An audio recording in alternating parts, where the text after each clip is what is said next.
Bom dia, meus amigos. Obrigado por estar aqui. A gente começa agora esse bate-papo, né, sobre compliance, integridade como ferramentas de alcance de resultado. Na realidade, essa série webinar da Editora Fora é um aquecimento para o nosso 12º Fórum Brasileiro de Combate à Corrupção e à Governança. Vai acontecer 6 e 7 de junho. A gente aguarda você lá, faça a sua inscrição. Bom, deixa eu me apresentar primeiro. Meu nome é Rafael Jardim. Eu sou auditor do TCU, eu estou no Tribunal de Contas da União desde 2005, sou dirigente aqui do Tribunal há 8 anos. Atualmente eu sou secretário de Controle Externo da Fazenda Nacional. Já fui secretário de Petróleo, fui secretário de Operações Especiais, dirigi também algumas unidades de infraestrutura. Mas nos 2 últimos anos, eu estava à frente da Secretaria de Combate à Corrupção do Tribunal. Dentre outros afazeres, a nossa secretaria é que cuidava de medir os compliances e a integridade dos órgãos do setor público. O que eu pretendo é contar um pouco dessa experiência, mas fundamentalmente, quando a gente fala de compliance, governança, integridade, muitas vezes a gente cai na armadilha de cair num tom tecnicista, um burocratiquez, um administrês. A minha pretensão aqui é conversar um pouco sobre como se utilizar dessas ferramentas de forma mais concreta, de forma mais prática, de forma que faça mais sentido para o seu dia a dia, seja aí numa instituição pública ou instituição privada. Nessa conversa, eu vou procurar dar um contexto, né, por que isso existe, qual a relação desses instrumentos de compliance e integridade com gestão e governança. E o mais importante de tudo, ao final, a gente vai poder ter uma conversa mais direta, você vai poder fazer comigo no seu chat aí algumas perguntas para que a gente possa interagir mais. Né? Vamos começar assim, né? Por que a Editora Fórum, lá no dia 6 e 7, está promovendo essa conversa sobre governança, compliance, integridade, combate à corrupção? É um tema atualíssimo, né? Mas especialmente no nosso país, segundo o Datafolha, em abril de 2018, 21% dos brasileiros acreditam que o principal problema do país hoje seja a corrupção. Mas, na realidade, a corrupção ela toca as entregas do setor público. Né? À medida que a criança não está na escola, você vê filho no hospital ou presídio superlotado, a pergunta é: de que maneira que um pouquinho desses problemas ou muito desses problemas é causado pela corrupção? E, ultimamente,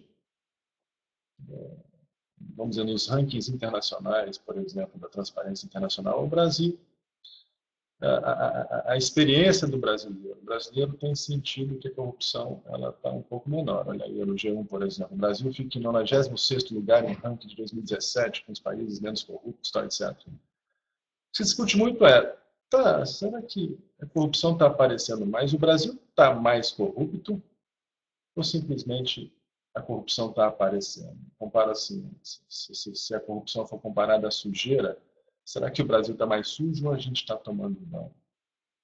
Particularmente, eu acho que a gente tem feito muito. Que a gente tem, sim, está num processo vamos dizer, de tomar banho. Mas o mais importante, é por isso que a gente está aqui conversando, é o que você, eu, tanto como cidadão, mas principalmente como membro da organização onde você trabalha, o que a gente pode fazer para mudar esse quadro. 83% dos brasileiros, isso é um trabalho da Transparência Internacional, eles acreditam que pessoas comuns podem fazer a diferença na luta contra a corrupção. Mas para nós, membros das organizações, que fazendo o nosso papel, seja na liderança máxima da organização, seja nos níveis táticos intermediários, ou seja, agindo no meu dia a dia, o que a gente pode fazer contra a corrupção e o que tudo isso tem a ver com compliance e integridade. Né? Esse tópico, essa dinâmica que a gente vai bater papo aqui. E já entrando naquilo que estudam sobre corrupção, de fato, esse combate de tornar as instituições mais íntegras não é papel só da liderança, ele tem um papel fundamental, sim, mas é um papel de toda a organização, dentro da teoria das 3 linhas de defesa. Em cada nascedouro de política pública, em cada trabalho, em cada contrato, existe um trabalho detectivo, responsivo e preventivo na luta contra a corrupção. Isso se faz na primeira linha de defesa, no gestor que está de frente no dia a dia da administração. Tem uma segunda linha de defesa de controles, que seriam, na verdade, o setor financeiro, o eventual setor de compliance, setor de qualidade, gerenciamento de risco. E tem as auditorias internas da organização como terceira linha de defesa. Órgãos reguladores externos, TCU, no caso dos bancos, o Banco Central, eles entram, o Ministério Público, entram como uma quarta linha de defesa fora da organização. Na nossa conversa, ela vai tocar muito mais sobre o dia a dia da organização, na primeira e segunda linha de defesa. O que a gente pode e deve fazer para melhorar os controles no combate à corrupção, tendentes a gerar resultado organizacional. Vamos conversar aqui. Ninguém consegue, numa organização, fazer nada sozinho. Desde que as companhias foram criadas, não necessariamente o dono do negócio é que está agindo na linha de frente, tomando decisões organizacionais. É necessário que se deleguem competências para gerar os outcomes de qualquer que seja a organização. Essa delegação pode ser horizontal, vertical, ela pode ser externa. Mas a grande questão em razão da própria natureza humana, o que garante que para quem eu vou delegar competência, ele vai agir no meu interesse e não no interesse próprio? Né? Eu costumo dizer assim, que se nós fôssemos a mistura de Albert Einstein com Madre Teresa de Calcutá, controle nenhum seria necessário. Então, o máximo da técnica e da inteligência com o máximo da ética. Você não precisa absolutamente de controle. Mas os seres humanos são falíveis, nós somos falíveis. E a pergunta é, qual a minha responsabilidade se alguém para quem eu deleguei a competência age em nome próprio e não nos interesses organizacionais? Na realidade, absolutamente toda a teoria da governança nasce desse axioma, e parte do princípio da falibilidade humana. Né? Quem quer que esteja decidindo tem uma chance grande de decidir conforme os próprios interesses e não os interesses das finalidades organizacionais. E esse é justamente o axioma fundamental da governança público-privada, é o conflito de agência. Né?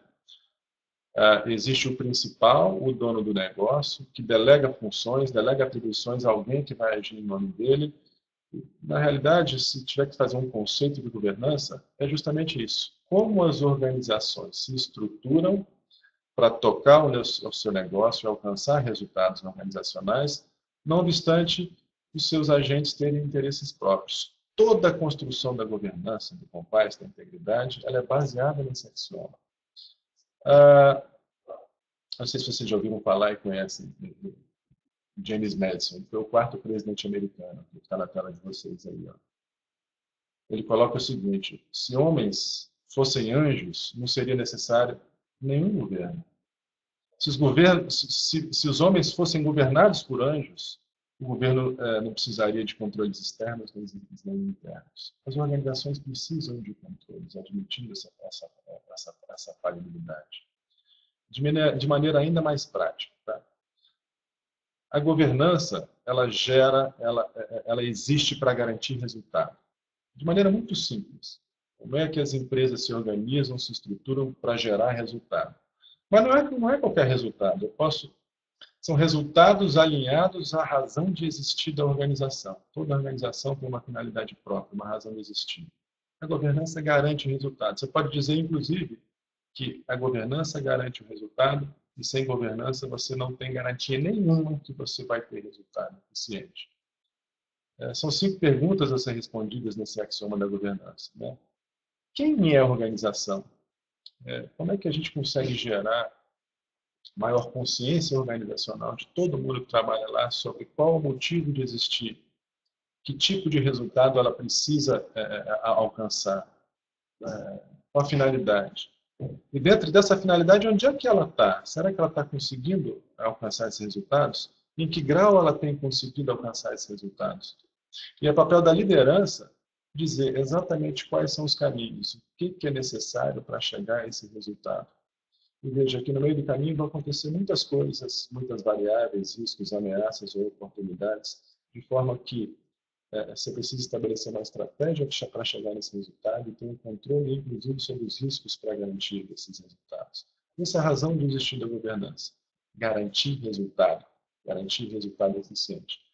Então, professor, mas a gente está aqui para falar de integridade, compliance, na outra linha, combate à corrupção. O que uma coisa tem a ver com a outra? Não sei se vocês conhecem essa definição, né? Essa definição ela partiu da Transparência Internacional e foi acolhida, abraçada pela ONU. Em inglês, Misuse of Entrusted Power in Private Gain, seria a definição do que é corrupção. O abuso do poder delegado em benefício próprio. Significa que na concepção mais moderna daquilo que vem a ser corrupção, ela não é simplesmente aquilo que está colocado em lei como corrupção, corrupção ativa, corrupção passiva, ou mesmo concussão, os crimes contra a administração pública, ela vai além. Pode-se dizer que sempre que alguém age em nome próprio e não em nome do interesse organizacional, você pode dizer, em amplo senso, que existe corrupção. E, na realidade, a governança e a integridade, elas buscam, se não, garantir o alinhamento desses interesses. Então, quando a gente fala de integridade, corrupção, qual, afinal de contas, é a definição de integridade? Corrupção ela vem do latim, corruptus, de apodrecimento, esmigalhamento. Veja, aquilo que é corrupto seria aquilo que sucumbe, que é divisível. Ao contrário, aquilo que é íntegro, você não é sólido, indivisível. De sorte que uma instituição íntegra é uma instituição que está mais protegida contra esses efeitos da corrupção, ou seja, de que seus membros eles agem no interesse próprio e não agem no interesse organizacional e não no interesse próprio. E essa justamente é a razão, não sei quem de vocês conhece esse decreto que está na tela, o decreto 9203, de novembro de 2017. Esse decreto é o decreto da governança pública. Ele expõe sobre princípios, diretrizes, estratégias para que a administração pública consiga entregar seu resultado, para que o Ministério da Educação consiga entregar educação, para que o Ministério da Saúde consiga entregar saúde e assim por diante. E nesse decreto, não por outro motivo, ele coloca como um dos pilares a integridade. Eu vou conversar um pouco, eu vou contar uma história para vocês sobre que ela demonstra muito essa relação entre integridade, alinhamento de interesse e resultados. Não sei se vocês já ouviram falar, é a história do anel de Giggs. A história não é muito nova. A história ela é contada por Platão no livro dele, A República. Ele baseava os princípios que ele acreditava republicanos com base nessa parábola. Me dá um tempinho para eu contar para vocês. Giggs era um pastor de ovelha num reino bem distante, um reino bem pobre. Um belo dia ele estava pastoreando as suas ovelhas, tinha acontecido um grande terremoto no reino. Né? Tempos depois desse terremoto, ele viu uma grande fissura, uma rachadura no chão. E Giggs era danado, ele era curioso. Ele desceu para avaliar o que tinha lá dentro dessa caverna que se formou lá.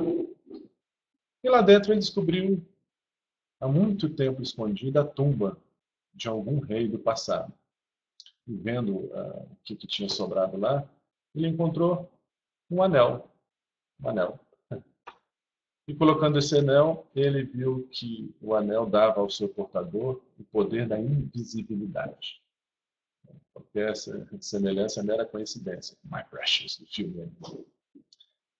Bom, Giggs passava necessidades, né? E com esse anel, ele falou, ninguém vai ver. Ele se apossou, de repente, de uma moeda de ouro, que estava meio descuidada, e se utilizando desses poderes. Uma não tem nada não, uma é pouco. Não, mas 10 também não tem problema, estou passando fome. E pegou 10 moedas, e pegou 100 moedas, e pegou 1000 moedas. Com o tempo ele foi ficando muito poderoso. Um cara realmente rico. Ele, inclusive, conheceu pessoas importantes no reino. conheceu o imperador, conheceu a imperatriz, seduziu a imperatriz, e com a ajuda da imperatriz, ele matou o imperador, até se transformar um novo imperador local. Mas o fato é que Giggs tinha plena e absoluta certeza que jamais seria visto. Acabou a história. Na realidade, essa história é muito usada também na filosofia, né? O que eu faria se eu tivesse plena certeza que eu poderia fazer o que eu quisesse sem absolutamente ser pego, tenho absoluta certeza. E isso é utilizado nas repúblicas e nas organizações para chamar a atenção de que invisibilidades organizacionais têm um alto potencial de gerar ações que não vão estar alinhadas com os interesses da organização. As organizações precisam trazer luz, transparência, fechar as oportunidades, porque os seres humanos são falíveis. Oportunidades, probabilisticamente, geram corrupção, geram desvio, geram atos não alinhados com os interesses organizacionais. Mapear riscos de integridade, risco de corrupção, é senão mapear oportunidades, faltas de transparência, atos não publicados. Dessa conclusão, na realidade, por outro caminho, tem um cara chamado David Cressey. Em 1954, ele fez um estudo com 54 criminosos nos Estados Unidos que tinham desviado dinheiro de organizações. Aí, dessa pesquisa, ele concluiu, e ela é muito utilizada ainda hoje, apesar de ser antiga, que, olha, quem quer que desvie, ele tem três coisas que geram para ele essa decisão em fraudar. É a teoria do triângulo da fraude. A primeira é uma pressão. Pressão é alguma razão psicológica, pressões de mercado, ou, poxa, minha filha tem câncer, eu não tenho como conseguir dinheiro, poxa, o que eu faço? De repente se parte para um ato fraudulento. Ou mesmo metas impossíveis do trabalho, qualquer que seja a pressão, ou mesmo eu quero ficar rico, uma pressão psicológica que gera alguma necessidade. Mas o ser humano realmente é incrível. Psicologicamente a gente gera barreiras, a gente gera desculpas, e aí a outra ponta do triângulo é racionalização. É como se a gente, se fosse desviar, falava assim, um pouquinho não faz mal não, é tão pouco. Ou, todo mundo faz. Ou, um pouquinho de corrupção é legal para engraxar a máquina. Essas desculpas internas existem. Mas aquilo que é mais importante para a gente nessa conversa é falar sobre a terceira perna do triângulo, que é a perna da oportunidade. Todos aqueles fraudadores analisados por Cressey, eles tiveram uma oportunidade de desempenhar um ato fraudulento. Eles tinham, de alguma forma, um anelzinho de Giggs em que eles não tinham expectativa de ser detectados e muito menos punidos, e esse quase convite, aliado a alguma pressão, gera corrupção. E as organizações, quem estuda as organizações, disseram o seguinte, poxa, em qual das três faces desse triângulo a gente consegue ativamente atuar? E é justamente na diminuição das oportunidades organizacionais, na diminuição das invisibilidades organizacionais. Toda a teoria da integridade e compliance é baseada na diminuição das oportunidades organizacionais para que aconteçam invisíveis. Entendi. Quer dizer que quando a gente vai estudar integridade, quando a gente vai estudar os compliance, a gente vai ver daqui para frente rapidinho qual vai ser a diferença entre os dois, significa que eu tenho que ter em mente que eu preciso diminuir as oportunidades organizacionais. Mas como é que faz isso? Quem quer que esteja no mundo estudando sobre isso, tem falado o seguinte, olha, diminuir oportunidades é a gente construir uma organização que consiga melhor detectar atos e interesse alheio da organização, melhor responder a esses atos e melhor prevenir. Toda a teoria, portanto, do compliance da integridade é baseada nesse tripé. Todas as ações, sem burocratizar, tudo que eu fizer que seja tendente a detectar, punir e prevenir atos de corrupção, está dentro de um programa de integridade. Na realidade, é esse triângulo aí. o triângulo da integridade. A gente pode, em termos de princípios, colocar assim na punição e na detecção. As organizações precisam gerar expectativa de controle. Geeks não tinham expectativa nenhuma. Elas precisam ter algum receio de que vão ser detectadas e que, se vão ser detectadas, vão ser punidas. E mais, que o custo de transação é alto. O que é esse negócio de custo de transação? Pô, se a punição for bem baixinha, probabilisticamente, na teoria dos jogos, vale a pena eu fraudar. Porque o número de vezes que eu for pego não vai atrapalhar o número de vezes em que eu tenho chance de conseguir algum benefício. Tá? E na parte preventiva? Veja, ela tem duas facetas importantes. De fato, a diminuição das oportunidades, aumento da accountability, aumento da transparência, diminuição das invisibilidades, mas o aumento da consciência organizacional. Essa consciência organizacional de todo funcionário ter plena consciência de o que se espera dele, para que serve a organização, quais são os riscos dela provenientes. Na realidade, esse é o motivo do nome da nossa palestra, né? Compliance e Integridade como potencializador de resultados. Daqui a pouco a gente chega lá. Então, num resumo do que a gente viu até agora. Veja, a governança é como as organizações se estruturam em termos de normas, valores, tudo que ela faz para gerar resultado. Sem governança não existe garantia nenhuma que você vai atingir um resultado, seja qual for o objetivo da sua organização. No meio do caminho, para alcançar esses resultados e de acordo com uma estratégia, podem acontecer algumas coisas. Então, a instituição ela tem que gerenciar esses riscos.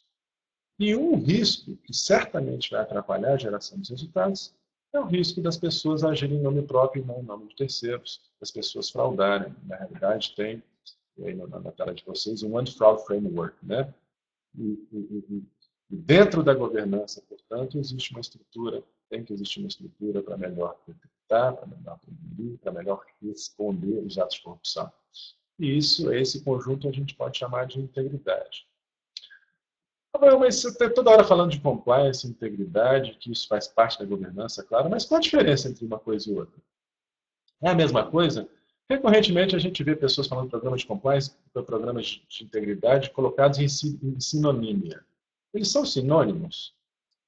Olha só, compliance vem do inglês do verbo to comply, que é estar em conformidade, estar em conforme, atender. Né?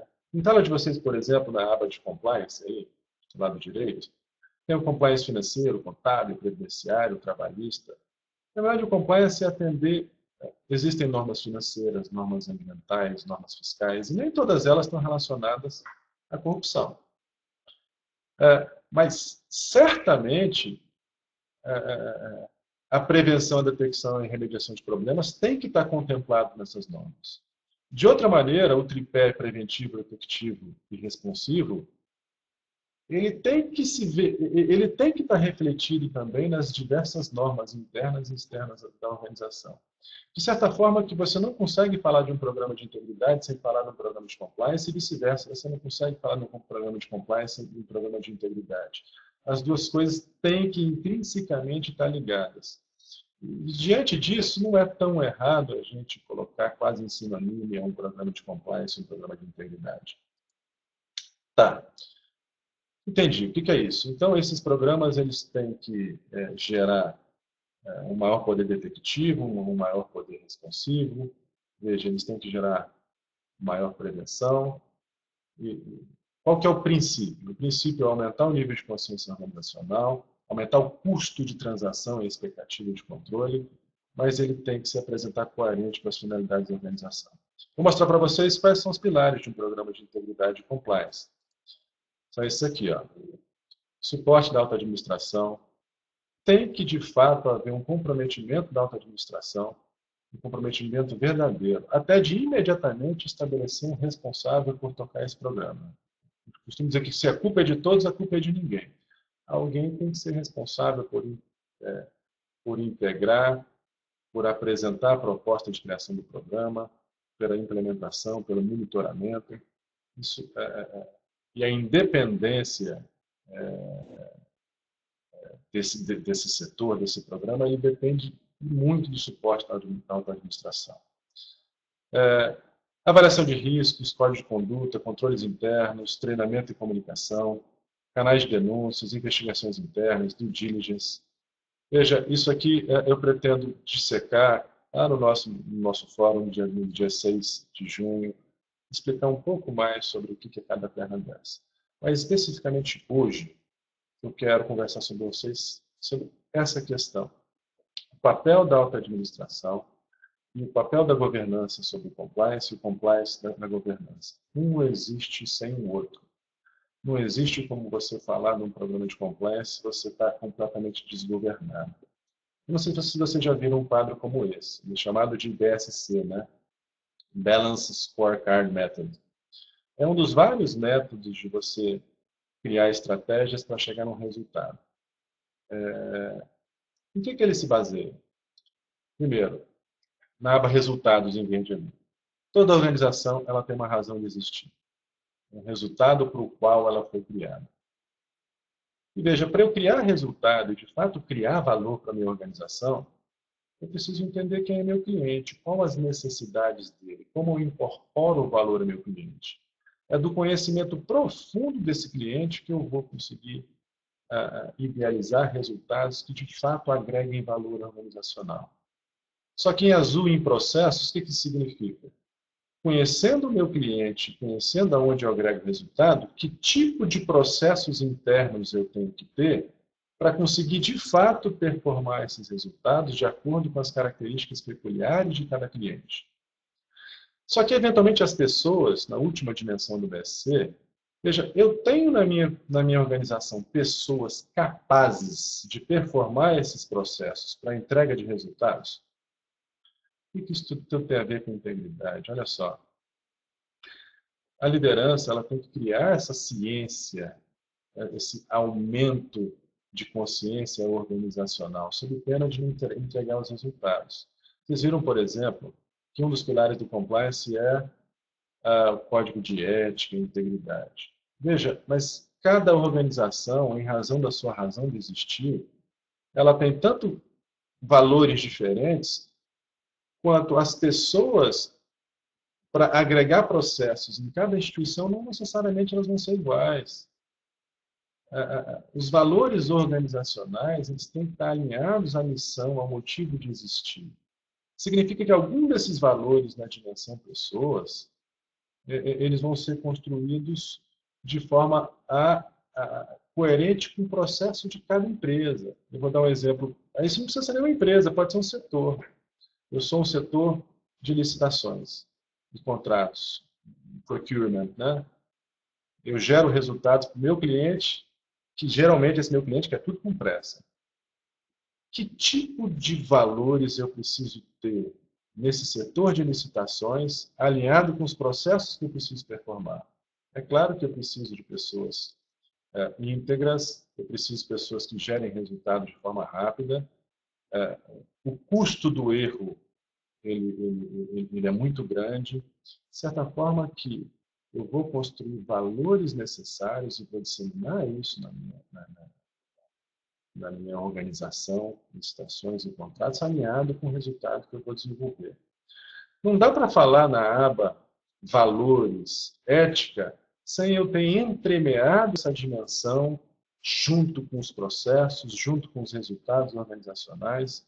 Eu não posso falar de integridade ou programa de compliance sem eu ter uma governança forte para entender que tipo de resultado as pessoas precisam agregar. Veja, numa governança eu preciso gerenciar riscos, tá? Como garantia de geração de resultado. E esses riscos, lá de acordo com o curso, né, eles podem ser riscos estratégicos, riscos operacionais, riscos de informação, mas riscos de integridade. Veja, se eu não tenho um processo na governança corporativa que gerencia esses riscos, eu também não vou ter um gerenciamento de riscos de integridade. De outro modo, se eu não tenho gerenciamento de riscos de integridade, de saber quais são os processos organizacionais que podem gerar desvio, eu também vou ter um risco de governança, vamos dizer assim, incontrolável, não vou ter certeza de atingir resultados. Na dimensão do compliance e controles internos, ela também é uma dimensão da governança. Para eu atingir resultados, eu tenho que construir, aspas, uma sala de monitoramento para que eu acompanhe esses resultados, para garantir que eles vão existir. Dentro da dimensão compliance, veja quais são os riscos de integridade, os riscos de desvio. E dentro desses riscos, como é que eu monitoro a mitigação desses riscos, a implementação de estruturas para evitar que esses riscos aconteçam?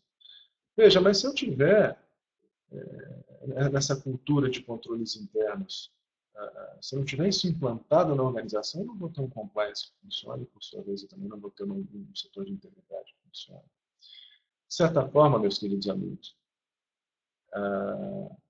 que o aumento de consciência organizacional, o aumento da governança, de uma liderança capaz de identificar claramente resultados a serem performados, eles têm que acontecer em conjunto com essas estruturas de integridade e compliance. Uma não pode, de maneira alguma, conviver sem a outra. A gente não pode apartar um programa de compliance como se fosse a solução de todos os problemas, sem gerar uma cultura de geração de resultados, fortalecimento da governança corporativa. Essa é a mensagem que eu queria passar para vocês. Eu pretendo, no evento que a gente vai estar no dia 6 e 7 de junho, destrinchar detalhes de cada um desses pilares do compliance, mas, como última mensagem que eu quero passar para vocês nessa rápida conversa, eu vou dizer o seguinte. Nem sempre é fácil a gente mudar uma inércia da organização. Né? Quanto maior a organização, mais difícil a gente tiver a mudança. Né? Eu acho que esse motivo não é somente nobre, trabalhar num aumento da integridade organizacional, né? Mas no caso, principalmente das instituições públicas, é necessário. A gente consegue ver resultado imediato daquilo que a gente faz. E eu gosto dessa frase de Napoleão Hill: o entusiasmo é a maior força da alma. Conserva e nunca faltará poder de conseguires o que desejas. De fato, a gente acreditando, sendo membro da nossa organização, acreditando nos resultados que ela possa gerir, eu acredito que a gente possa contagiar, contaminar o resto da organização para que a gente consiga atender aquilo que a gente quer. Obrigado pelo tempo. A gente vai agora poder, eu acho, conversar de acordo com aquilo que vocês colocaram, como dúvidas aqui. Eu vou ler aqui algumas das contribuições de você. Vamos lá. O Carlos. Carlos, obrigado por estar aqui. Espero que eu tenha contribuído Espero que você tenha obtido aqui nessa rápida conversa aquilo que você almejava. Né? Qual o primeiro passo para avaliar os riscos das oportunidades em entidades públicas? A avaliação de riscos, ela começa pela identificação dos riscos. Tá? Como é que é a gestão de risco? A gestão de risco ela tem algumas etapas. Os riscos, primeiro, eu identifico. Depois de identificado, eu preciso priorizá-los. Como é que se prioriza um risco? De acordo com a probabilidade e o impacto. Eu vou trazer isso também na nossa conversa lá no dia 6. A gente tem medidas qualitativas de atribuir números para essa probabilidade e o impacto. Então, para cada risco que eu avaliei, a gente vai atribuir probabilidade e impacto e vai medir também o nível de controle que eu tenho. Quando eu faço a probabilidade e impacto, eu tenho aquilo que a gente chama de risco inerente. Quanto maior o risco inerente, maior tem que ser o controle das organizações sobre esse risco. Se o controle é baixo, vai gerar um risco residual alto. Né? Então, a gente mede os riscos inerentes, mede os controles e, no que sobrar, aquilo que tiver maior risco e menos controle, é o que a gente vai priorizar. Tá, pessoal, mas como é que eu meço o risco? Alguns métodos. Né? Primeiro olhar o histórico da organização. No histórico da organização, onde é que o que já aconteceu de errado? Anota. No histórico de organizações congêneres públicas, o que já aconteceu de errado? Anota. Pega lá os acordos dos tribunais de contas, que tem muita coisa errada ali, que você já pode colocar aí. Será que a minha organização pode acontecer isso também? Existem outros métodos, que é o diagrama de Ishikawa, eu vou mostrar, análise SWOT, mesmo brainstorming. De sorte que eu vou falar que a fase mais custosa da análise de riscos realmente é a identificação. A partir disso tudo fica mais fácil. Não sei se eu respondi a sua pergunta do jeito que você precisava, mas qualquer coisa você pode perguntar de novo aí o que sobrou, tá bom? E aqui, ó, qual que é o papel da ouvidoria nesse contexto de alcance de resultados? Tá? Olha, em qualquer lugar do mundo, tá? Um programa de compliance que seja bem sucedido, como ele depende da ouvidoria? Né? O pessoal coloca em ombudsman, né? O ombudsman das organizações. Veja, corrupção é uma coisa que não se faz, ela se faz encobertada. São difíceis os instrumentos de identificar na prática o que é corrupção, como ela está acontecendo e onde está acontecendo. E muitas vezes o único caminho para você conseguir saber é se alguém disser para você. Né? Veja, isso faz parte também do que a gente chama de whistleblowing, das delações. Mas, intra-organização, como fazer para que as ouvidorias funcionem? Primeiro, você precisa dar independência a ela. Né?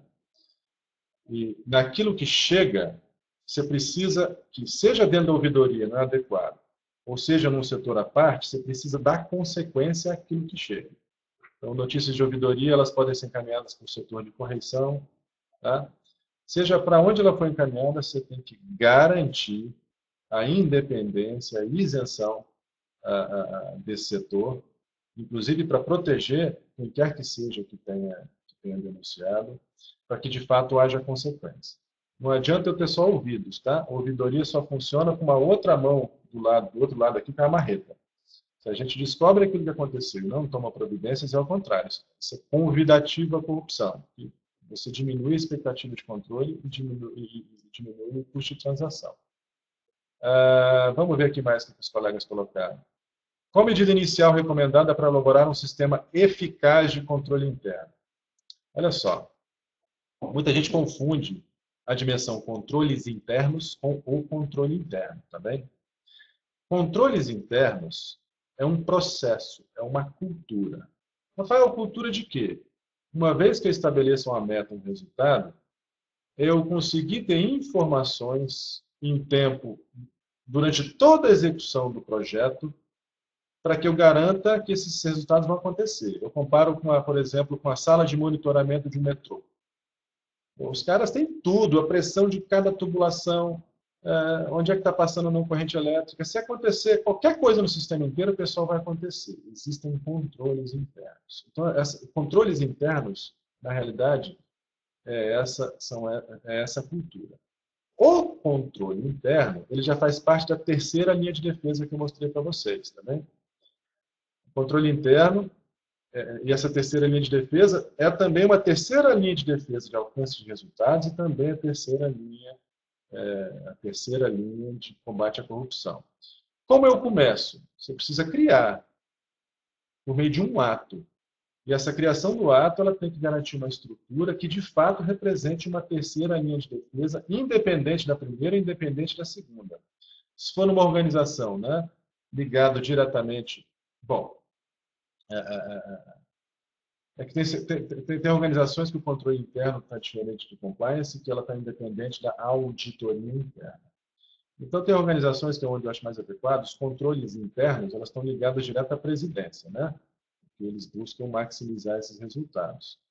Nada impede que ela esteja ligada também a algum conselho de administração. Mas mais importante é que ele tem que estar com independência suficiente para se reportar diretamente à alta administração. Tá bem? Vamos lá. Como o órgão jurídico pode colaborar com esse processo de governança e controle de riscos? Veja, o compliance é um alinhamento com as normas. Né? Necessariamente o órgão jurídico vai ter que estar alinhado para ser capaz de gerar as interpretações necessárias e difusão daquilo que é certo e daquilo que é errado. Agora é o seguinte, eu vou colocar para uma organização pública, tá? Isso é um questionamento particular que eu faço. O direito administrativo ele não é fim, ele é meio. O princípio fundamental do direito administrativo ele é o princípio da finalidade, o atendimento ao interesse público. Né? Daquela teoria antiga Eli Lopes Meirelles, né, da legalidade estrita, né, em que o gestor só pode fazer aquilo em que a lei permite. Veja, eventual entendimento absoluto disso pode gerar um engessamento, né? impedir a inovação e diminuir a eficiência. Na realidade, o mundo hoje, cada vez mais complexo, ele gera uma série de novos desafios. É impossível qualquer lei que seja, ela acompanhar essas milhões de coisas que podem acontecer no mundo real. De sorte que hoje, eu acho que os órgãos jurídicos eles têm que estar capacitados para, com base em princípios, né, e diante de uma multidisciplinaridade de que a administração pública hoje, está capacitado para entender adequadamente esses fatos e, a partir do entendimento desse fato, aí sim gerar a subsunção jurídica necessária para dizer o que está certo e o que está errado. Eu acho que o diálogo ela é fundamental para que esse desafio seja atendido. Né? Isso aí, Carlos. Moacir, parabéns pela concisão. Poxa, obrigado. O desafio passa em 20 minutos. Bom, alguma última pergunta?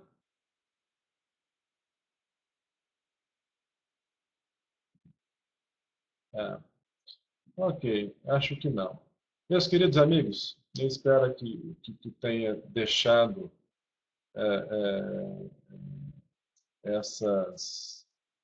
esse tema, sei lá, governança, compliance, integridade, de maneira menos tecnicista, de maneira mais prática, mais concreta, baseada em princípios. A gente não consegue fazer nada sem a gente entender o porquê. Para que isso serve, por que isso serve, de onde isso veio. Esse foi o meu objetivo. Escrever qual é o princípio, de onde veio, de maneira simples, para que a partir disso a gente consiga interpretar aquele juridiquês, aquele administrês que vocês vão ver quando muita coisa escrita sobre isso. Tá? Tudo isso só existe para gerar resultado organizacional. Tá bem? É claro que existe um valor ético envolvido, o país precisa disso, principalmente o poder público precisa gerar a confiança necessária para que a gente tenha uma democracia saudável. Mas, acima de tudo, isso existe para gerar resultado. De modo que, posso até dizer, sem uma cultura de governança, compliance e integridade, você não tem certeza de atingir resultados. Na seara pública, sem uma cultura de governança, compliance e integridade, você não vai garantir, você não tem garantia que vai conseguir gerar educação, que vai conseguir gerar saúde, que vai conseguir gerar segurança pública. Eu espero ver todos vocês lá no dia 6 e no dia 7, para que a gente possa, com um pouquinho mais de tempo, destrinchar cada coisa que a gente está falando. Tá bem? Meus queridos amigos, muito sucesso, falo do fundo do coração, gosto muito do tema, acredito nele, acredito naquilo que a gente faz. E naquele último slide que eu coloquei sobre entusiasmo, é sobre isso que eu estou falando. É necessário que a gente se entusiasme por isso e goste daquilo que a gente faz na nossa organização. Muito sucesso para vocês, eu vou finalizar aqui. Quem sabe até breve, viu?